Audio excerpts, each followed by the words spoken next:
Effervescence à la mairie de Clermont-Ferrand où tous les acteurs culturels de la ville étaient présents pour la première signature du pacte culturel.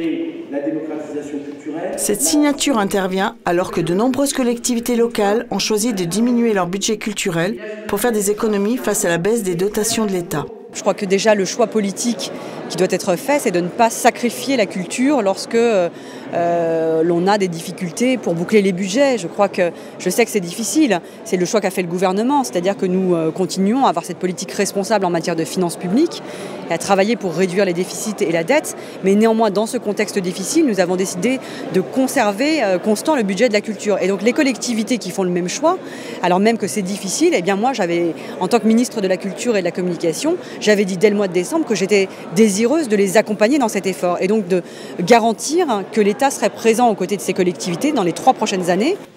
La ministre a tenu à saluer l'engagement de Clermont-Ferrand qui a fait le choix de la culture. Ce qui m'importe, c'est qu'effectivement, on puisse travailler avec des villes comme Clermont-Ferrand qui ont fait le choix de la culture, qui ont fait le choix très important de l'éducation artistique et culturelle, qui sont présents sur tous les territoires, mais également en réfléchissant de manière prospective avec les états généraux de la culture, c'est-à-dire quelles seront demain les politiques culturelles à l'heure de la profusion sur Internet, à l'heure où la révolution numérique et la mondialisation ont profondément changé notre environnement. Donc moi, je suis vraiment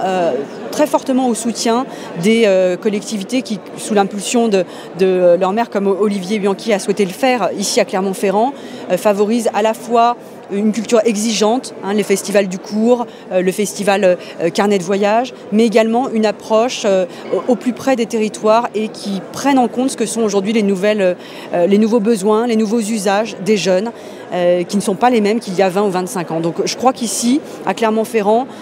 c'est un très très bel exemple d'un mix entre une approche exigeante de la culture, qui vise à apporter le meilleur aux jeunes, mais qui également soit très pragmatique et prenne en compte la réalité des quartiers, des zones rurales, des zones périurbaines. C'est ça qui me paraît important, c'est d'avoir une approche aujourd'hui large de ces questions-là.